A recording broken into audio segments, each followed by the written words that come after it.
Hey, I'd like to welcome you to another episode of Money Matters Top Tips for Success, where each and every day I bring on new business owners, entrepreneurs, and executives and have them share their top tips for success with you. My name is Adam Torres. You can follow me on Instagram at AskAdamTorres to keep up with my book releases, book tour schedule, signing, all that other good stuff. Always love to connect with you there.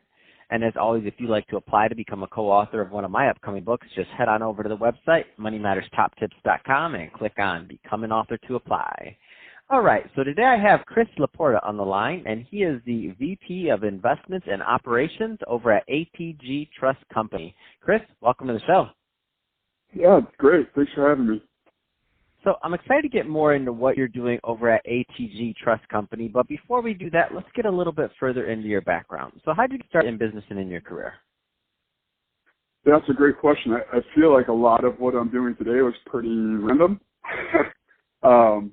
I went to Beloit College in Beloit, Wisconsin, majored in business administration.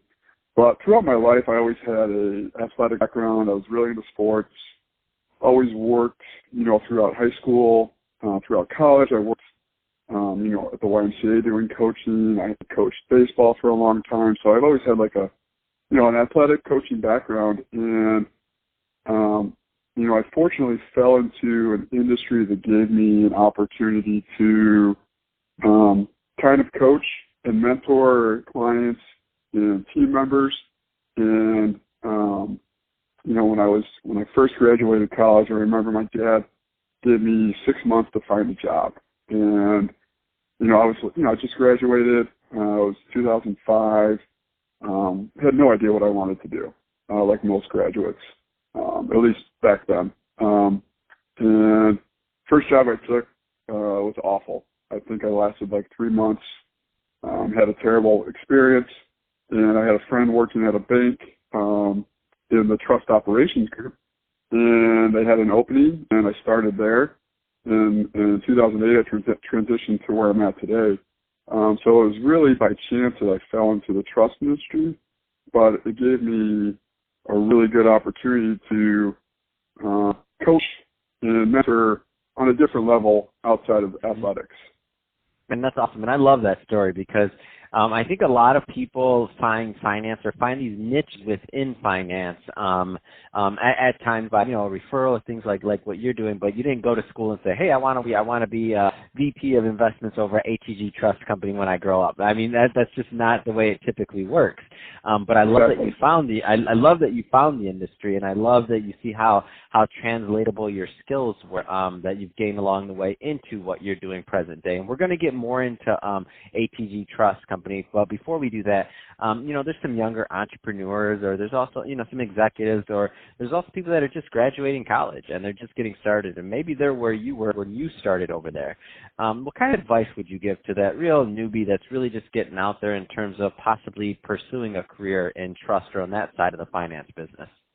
Yeah, great question. If you're just graduating, stay at home as long as possible. Great advice. You heard it here. Money Matters Top Tips. I'm in. Stay at home as long as possible. But I think today you really have an opportunity to network, digitally, right? That's how you got connected, right? And that's how you connect to a lot of your people that are on your show. It's building that network, and you find a lot of opportunities through that network, and not being too picky, right? Patience is key in a lot of facets of life, and you don't want to rush into a job decision, but you also don't want to be so picky that you're really limiting your opportunities because, by opening up doors through, career opportunities that might not necessarily be your dream job, you're going to find avenues where you can network with other people, and ultimately, I think if you build a sense of what you want to accomplish long term, you'll get there. I think really it's just a really great opportunity for people to network these days. Different than when I was growing up. Networking was, through, going to cocktail receptions, right? And a lot of in-person relationship building that way, which is still a great way to do it. But there's an opportunity now to really do your network before you even go to that cocktail reception. Yeah, that's awesome. I love it. It's great advice. Let's switch it up, Chris. I want to get into what you're doing over at ATG Trust Company. So first, tell me a little bit more about the company, please. Yeah, so we were founded in 1998. We are a corporate trustee. So what that means is we act as a trustee or executor or guardianship for people that need a corporate fiduciary. So, if mom and dad die, they leave a trust for their son and daughter, and they would name ATG Trust Company as the trustee over that trust. Part of that business of what we do is we have trust clients, and then we have individual investment management clients as well. So the business in itself is two different dynamics. I always describe the trust business as a forced marriage type relationship because, mom and dad or aunt and uncle set up the trust for the benefit of these kids, and they didn't get to choose us, right? Mom and dad chose us for them. Sometimes that can go, be pretty tough at first. So there's always challenges there with building those relationships, especially if it's a morbid business. So a lot of times we're working when mom and dad just died or they became sick and incapacitated. So, working through those dynamics and coaching those people through how do we deal with these beneficiaries that might not like us. And then the other side of it is a little bit more of a warm, traditional investment management type of business where, we meet with the clients. They choose us. They want us to manage their money.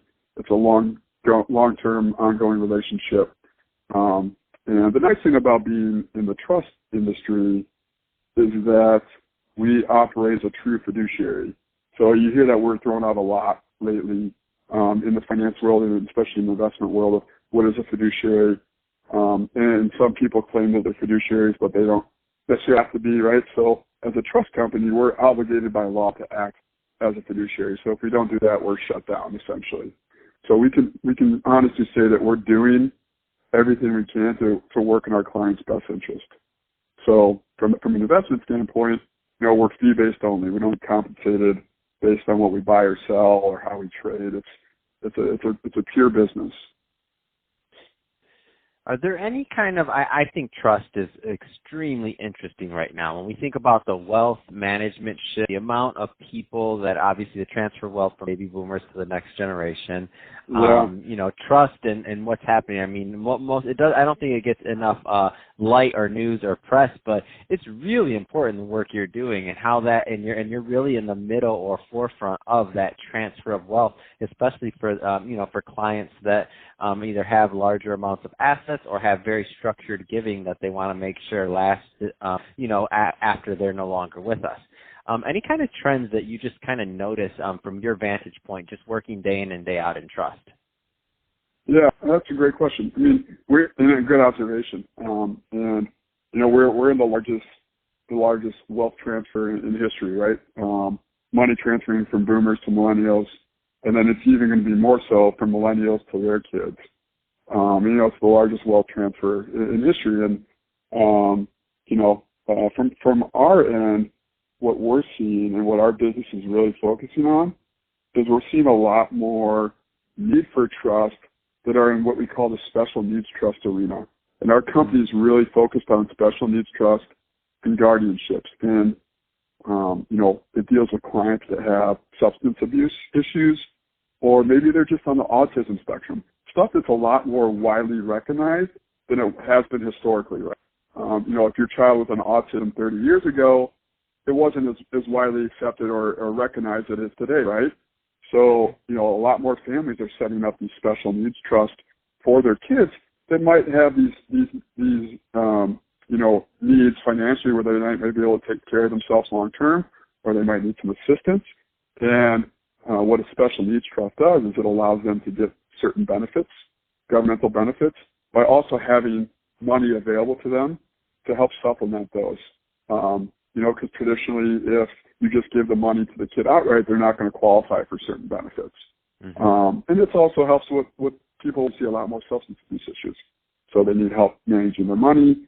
You can't give them a big check, right? Because they'll blow it on whatever they're addicted to. Mm-hmm. So our companies put a really big focus on, working with families and helping the attorneys set up special needs trust for their clients and using us as a corporate trustee. So, Chris, if somebody's listening to this and they want more information on ATG Trust Company or to connect them, what's the best way for them to reach out? Yeah, the best way is to go right to our website, www.atgtrust.com. We've got a wealth of information on there about what I just mentioned, special needs trust, and also, my contact info on all of our different employees. We have, weekly financial pieces that we put out on the markets. So a wealth of knowledge out there just to get a better understanding of what a trust is, what a corporate trustee does, and then how we work with clients. That's awesome. Well, hey, Chris, really appreciate you coming on the show today and sharing more about your background and all the great work you're doing over at ATG Trust Company to help your clients. And to the audience, as always, thank you for tuning in. Hope you got a lot of value out of this. If you did, don't forget to subscribe to the podcast, leave me a review on the Apple iTunes Store, share this with your friends and family. I mean, do all those great things you do to support our podcasters. I really do appreciate it. And Chris, thanks again for coming on the show.